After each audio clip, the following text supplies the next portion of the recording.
Kita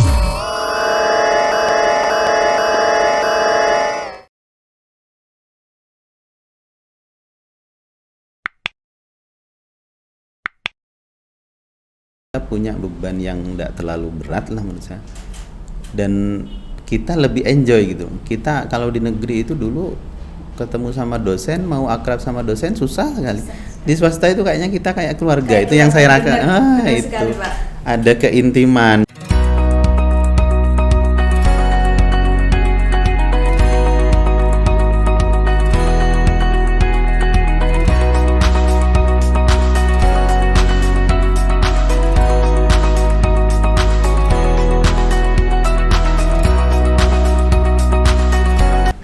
Vloggers yang ada di rumah, Assalamualaikum warahmatullahi wabarakatuh. Nah, pada kesempatan kali ini berjumpa lagi dengan saya. Lama ya kita nggak bertemu. Udah lama ya Dim ya? Kita nggak ngobrol-ngobrol dengan beberapa orang yang menurut kita sangat luar biasa. Nah, pada kesempatan kali ini kita ditemani oleh seseorang yang sangat luar biasa. Beliau adalah Bapak Rizal Gofir, SSMPD. Selamat siang Pak. Selamat siang. Selamat siang. Bagaimana kabarnya Pak? Sehat? Alhamdulillah sehat. Sehat. Seger buger. Seger bugar ya Pak, karena ini mau vaksin. Ya, harus seger buger. Vaksin kedua. Okay. Nah, mau vaksin, emangnya nggak kapok setelah vaksin yang pertama Pak? Udah, sebenarnya ya capek. Pengennya sekali selesai. Sekali selesai ya. Untuk sekali. apa ya? Biar sistem imun kita semakin meningkat, ikhtiar juga untuk selalu menjaga kesehatan gitu. Nah, terima kasih Pak udah mau mampir di Ma'arif Online, yaitu di program Bima, Bincang Pendidikan Masa Kini. Nah, ngomongkan pendidikan nih, Pak Gofir ini adalah salah satu pengurus LP Ma'arif NU Banyuwangi, yaitu di Koordinator Bidang Perguruan Tinggi dan Pendidikan Non Formal. Seperti itu. Nah, mumpung ada beliau di sini, ngomongkan perguruan tinggi nih Pak. Ini kan sudah mau masuk ke PPDB, PMB, penerimaan mahasiswa baru. Pasti teman-teman siswa-siswi yang sudah kelas 12 sudah mau lulus, atau mungkin yang sudah lulus yang masih ini loh Pak, ada pikiran aku harus lanjut kuliah nggak sih, kayak gitu. Menurut Pak Gofir ini apa sih pentingnya kuliah bagi semua orang lah pastinya? Kalau menurut saya itu kuliah itu dikembalikan lagi ke diri kita sebenarnya. Jadi saya tidak bisa mengeneralisir bahwa kuliah itu penting ya, tidak bisa. Karena setiap kebutuhan setiap orang itu beda-beda ya. Cuma kan kita punya salah satu kewajiban yang harus dipenuhi, bahwa kita itu dilahirkan itu untuk belajar. Dan belajarnya sepanjang hayat. Mulai dari masih ditimang sampai ke liang lahat. Tapi ngomongkan hal tersebut Pak, biasanya kan ada yang berpendapat bahwasanya ya pendidikan itu nggak harus di perkuliahan, nggak harus di bangku sekolah. Itu menurut Bapak gimana? Kalau saya sepakat saja, memang kalau kita harus bedakan dulu pendidikan atau mau belajar gitu loh. Nggak semua yang kuliah itu belajar kok. Nggak semua anak yang sekolah itu belajar ya. Bentar, ada statement khusus. Bedanya belajar dengan pendidikan Beda. Pak. Sekarang kita sedang belajar nggak Mbak Evi? Belajar. Pendidikan nggak ini? Kita ada dalam satu instansi pendidikan nggak sekarang? Ada di sekolah sekarang kita? Tidak, tapi kita belajar gitu loh. Tapi kadang ada anak itu yang berangkat ke kampus, berangkat ke sekolah, dia lupa bahwa dia tujuannya belajar gitu. Jadi mereka hanya datang ke sekolah, datang ke kampus, iya, ngisi absen, setelah itu pulang. Itu kan menuntaskan kewajibannya untuk di pendidikannya, tapi dia melupakan belajarnya. Jadi kembali lagi, kalau memang pengennya belajar nggak harus di pendidikan. Tapi itu kan salah satu upaya yang sudah diformalkan. Kalau kita ingin belajar, ada lembaganya.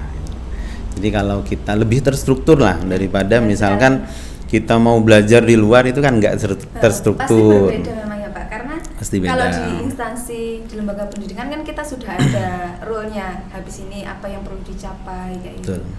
Dan di situ kita ada komunitasnya. Betul sekali. Misalkan Mbak Evi ini di hukum keluarga ya, di situ kan sudah ada teman-teman yang konsen memang mempelajari tentang itu, jadi ngobrolnya lebih enak. Beda ketika Mbak Evi misalkan di pasar atau di mana, itu kan ngobrolnya dengan orang dengan latar belakang yang berbeda, akhirnya fokusnya kurang. Seperti itu saja menurut saya. Lalu Pak, biasanya orang-orang di luar sana banyak sekali lah, mungkin saya juga pernah berpikir seperti itu. Sebenarnya kuliah itu harusnya di negeri apa di swasta sih? Kadang kan ada pikiran seperti itu. Yeah. Dan ngomongkan soal favorit juga kan beda-beda. Favoritnya saya misalkan saya pengennya di sini aja meskipun swasta. Kalau Pak Dokter bagaimana? Kalau saya lebih bukan karena background saya dulu sempat di negeri. Saya juga pernah merasakan di swasta. Di S2 saya kan di swasta itu. S1 saya di negeri. Cuma kadang gini Mbak Evi. Karena negeri itu kan sudah punya punya nilai tawar atau punya nama di masyarakat. Jadi ketika ini simpel aja gitu. Ketika kita ditanya kuliah di mana itu, kadang kita bangga kalau kita di negeri gitu. Di Unibrow, misalnya di UI atau di UGM itu kayaknya jawabnya keras, lantang, penuh percaya diri. Benar. Tapi ketika kita di kampus swasta itu agak pelan, bisik-bisik. Benar sekali. Iya sih. Saya Kadang juga di situ. Kalau reuni gitu bertemu teman-teman kalau kuliahnya di negeri gitu ya seolah-olah ya aku di negeri gitu. yang kuliahnya mungkin di swasta gitu ya alhamdulillah aku masih kuliah di sini kayak gitu. Tapi kan sebenarnya itu tidak menjadi patokan ya Pak. Betul. Untuk sukses atau tidaknya seseorang itu tidak mempengaruhi gitu. Tapi kan pasti ada plus minusnya Pak antara swasta dan negeri. Nah ini menurut pengetahuan Bapak yang jenengan ketahui itu bagaimana Pak? Kalau saya melihatnya dari proses rekrutmen saja, rekrutmen itu kan biasanya negeri itu masuk negeri itu kan agak susah. Benar. Harus ada tes ini dan seterusnya. Ketika sudah misalkan masuk ke universitas itu melalui tes SNMPTN, SBMPTN, mandiri. Ketika mereka sudah tidak lolos, akhirnya mereka mau tidak mau banyak yang ke swasta. Tidak bisa dipungkiri memang rata-rata banyak siswa itu yang ingin kuliah, mereka prioritasnya ke negeri dulu. Ketika negeri itu tidak diterima, dari setiap tahapan sudah nggak bisa lolos, akhirnya mereka ada yang memang ya sudah mungkin tahun depan saya coba lagi, tapi banyak yang lebih ya sudah kalau saya memang nggak bisa di negeri, saya di swasta. Dilihat dari inputnya saja itu kan berarti sudah disaring ketat gitu. Berarti kan yang masuk itu memang bukan jaminan, tapi paling tidak kan sudah bisa menunjukkan kualitas. Nah, ketika kita ketemu sama mereka-mereka yang berkualitas dari background yang berbeda-beda, dari daerah yang berbeda-beda, disitulah kita ketemu sama komunitas yang lebih heterogen dengan latar belakang. Di situ kita menemukan ruang belajar yang lebih kaya menurut saya. Okay. Dan juga tidak bisa dipungkiri negeri itu kalau dari segi fasilitas memang mereka memiliki fasilitas yang lebih dibanding, meskipun ada juga beberapa kampus swasta yang punya fasilitas yang cukup luar biasa. Tapi pengalaman saya memang lulusan dari negeri sama swasta itu kok kayaknya di masyarakat itu masih ada perlakuan yang beda. Misalkan di swasta IPK-nya agak tinggi gitu ya, di negeri kecil, tapi tetap orang itu masih memandang kerenannya negeri gitu, karena dapat nilai di negeri itu katanya susah dibanding swasta. Susah gitu. Iya seperti itu. Jadi kalau menurut saya tapi di swasta enggak selalu minus kok, enggak selalu minus. Menurut saya banyak kok kampus swasta yang memang sudah luar biasa. Justru menurut saya ketika kita ada di swasta itu kita punya beban yang enggak terlalu berat lah menurut saya. Dan kita lebih enjoy gitu. Kita kalau di negeri itu dulu ketemu sama dosen, mau akrab sama dosen susah sekali. Di swasta itu kayaknya kita kayak keluarga. Itu yang saya rasakan. Itu sekali, ada keintiman. Jadi ketika kita mau belajar dengan dosen itu kayaknya lebih enak. Karena memang mungkin memang lebih ini Pak antara dosen dan mahasiswa itu. Ya. Potensi kenal Dan kampus negeri itu kan kadang kayak di Banyuwangi itu kan hanya Poliwangi sama UNER ya, hanya 2. Kalau tidak cocok dengan itu kita harus ke tetangga sebelah, kan kita harus berbicara jarak juga. Kalau kita maksakan negeri jaraknya jauh. Kalau swasta kan kanan kiri kita banyak. Kanan kiri kita banyak, misalkan apalagi kita tidak bisa jauh sama keluarga, kita punya tanggungan, itu bisa jadikan alternatif. Ya, apalagi di ini perguruan tinggi NU di Banyuwangi itu sangat banyak sekali, salah satunya di Institut Agama Islam Ibrahimi. Ada Staidu di Berasan Muncar, terus ada lagi IAI Blok Agung. IAIDA juga seperti itu. Jadi sebenarnya tidak masuk negeri pun bukan alasan untuk tidak berkuliah ya Pak. Betul. Untuk putus asa, karena dimanapun sebenarnya kita bisa belajar kayak Betul. Sekarang kita ini. Oh ya Pak, tapi ngomongkan karena untuk penjaringan di negeri itu, pengalaman teman-teman saya kalau cerita, banyak yang dia tuh sebenarnya berprestasi waktu di sekolah, lebih berprestasi lah, tapi ketika mau penjaringan senam PTN, SBMPTN, dia tuh malah nggak lolos, malah lebih lolos itu yang di bawahnya lah, standar di bawahnya seperti itu. Apakah itu ada trik khusus kalau teman-teman bilang itu pandai membaca peluang? Iya betul. Betul.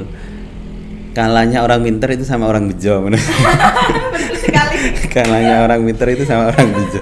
Dan saya mengalami jadi orang bejo beberapa kali.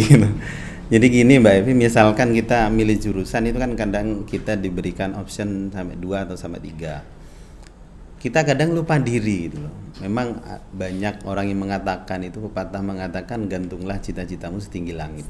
Akhirnya kita kan terlalu mendaki-daki. Terlalu ya katanya suruh kalau cita-cita yang tinggi gitu, akhirnya kita pengennya yang terlalu tinggi, yang itu mungkin di luar kapasitas kita. Misalkan ya, dia nggak berprestasi di sekolah biasa-biasa saja, ketika milih jurusan, milih kampus, milih UGM misalkan, milih UI, itu kan memang benar gantungkan cita-citanya setinggi langit, tapi dia lupa bahwa kakinya masih menapak di bumi gitu. Dia lupa gitu. Jadi menurut saya kalau memang mau milih kampus, berkacalah dulu gitu loh. Kemampuan saya sejauh mana sih selama ini, prestasi saya seperti apa selama di sekolah. Kalau memang tidak terlalu bagus ya pilih kampus yang sekiranya sesuai saja. Dan ketika diberikan option jurusan, sertakan di pilihan terakhir itu option yang kiranya peminatnya tidak terlalu banyak di kampus tersebut. Berarti di opsi yang terakhir? Yang terakhir aja. Yang pertama tetap itu yang paling kita minati, yang sesuai dengan passion kita, kampus yang kita inginkan. Nah di terakhir itu, di kampus itu kan pasti ada jurusan yang tidak terlalu favorit, ya, tapi masih peminatannya jarang lah gitu ya. Peminatnya jarang, tapi masih saya juga kayaknya cocok dengan ini. Jadikan pilihan terakhir aja itu. Saya dulu ngalamin itu soalnya gitu. Waktu yang S1 atau S1 karena nggak terlalu pinter saya. Nggak terlalu pinter, jurusan pertama ditolak, kedua ditolak, ya lah yang ketiga yang diterima. Tapi yang ketiga itu pun masih sesuai dengan passion saya. Jadi seperti itu, jangan semuanya diambil yang grade-nya tinggi, yang peminatnya banyak, daya tampungnya sedikit.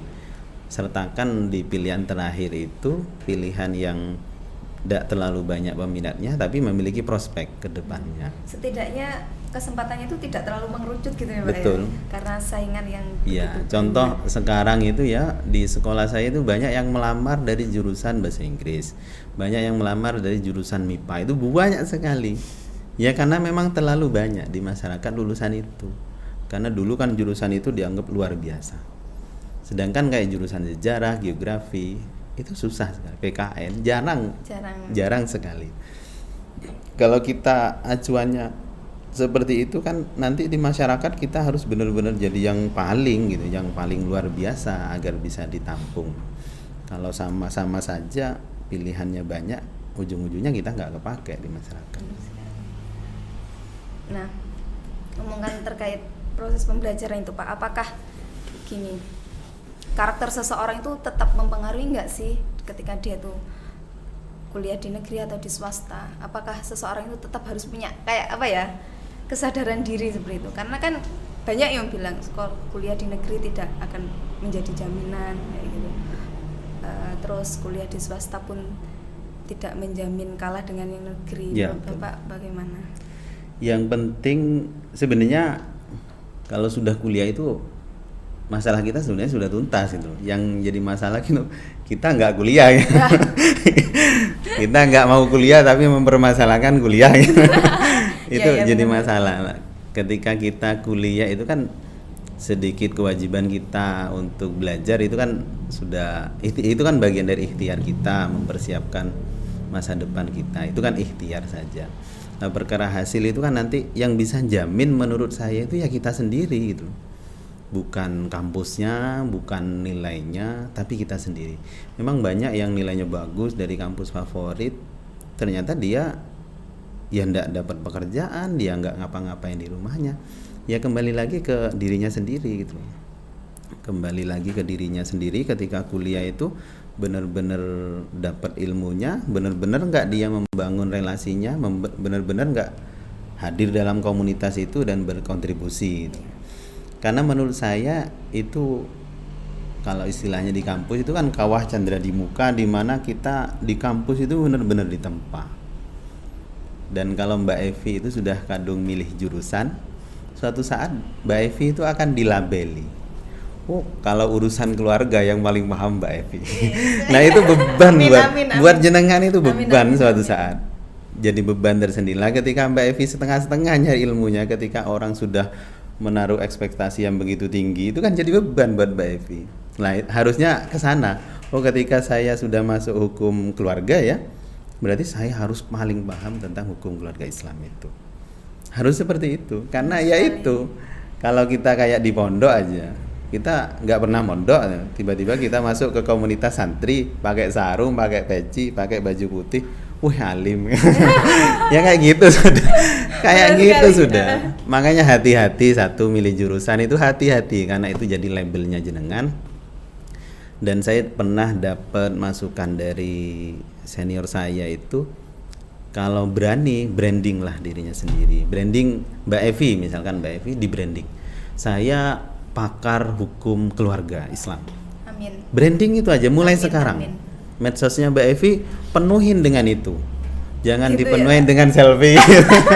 Sementara masih ini kegiatan podcast karena masih sekarang lagi hobi menekuni ini. Ya, betul. Terus ya masih ada yang jalan-jalan gitu sih Pak sementara. Iya, saya kadang ya terlihat aja gitu.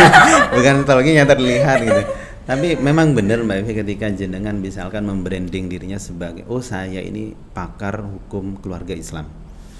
Namanya juga pakar berarti tempat orang bertanya. Ketika jenengan sudah membranding sebagai pakar, orang bertanya, jenengan harus bisa. Disitulah jenengan secara terpaksa harus belajar. Makanya kalau itu berani, namanya ditempa kan Pak ya. iya, Ditempa, makanya memaksa kalau berani branding sekarang. Bismillah.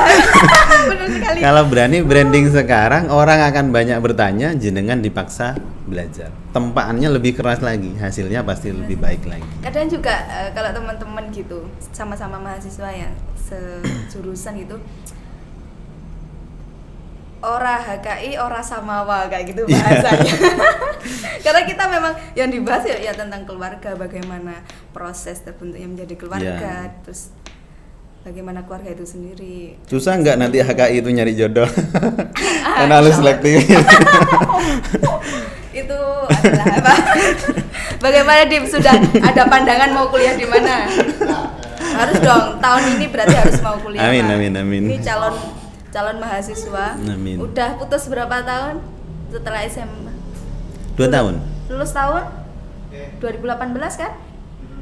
Berarti sudah 3 tahun Pak. Sudah 3 tahun terputus. Sudah di Ma'arif, lingkungannya orang-orang, insya Allah orang-orang berpendidikan, Ya, amin. pasti. Mungkin dia sudah ada terketuk, berarti aku harus mengikuti circle-nya kayak gitu. Harus. Semangat. Jangankan jenengan 3 tahun. Saya lulus 2011 kalau tidak salah S1. Keinginan S2 itu saya simpan dalam hati karena saya nggak mampu secara finansial waktu. Tapi apa yang kalau kita bisa memimpikan itu, kita pasti bisa mewujudkan itu. Itu keyakinan saya. Iya, sama sih Pak, sama kalau Saya simpen itu, bener Mbak Evi. Saya simpen karena orang tua sudah bilang Mas Dovir saya ndak bisa biayai lagi. Dan saya bilang saya juga ndak minta dibiayai untuk kuliah S2 saya, tapi saya pengen suatu saat insya Allah bisa.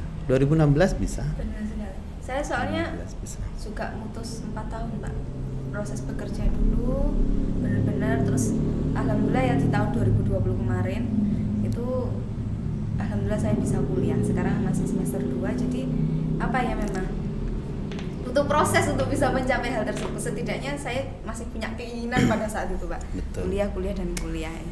Tapi ada positifnya Mbak Evi. Kalau sudah putus dari tidak langsung, pasti karena jenengan sudah dari kedewasaan lebih, jadi kuliahnya itu lebih, oh ini yang bermanfaat buat saya, lebih efektif dalam di kampus itu jauh lebih efektif daripada anak-anak yang lulus SMA langsung.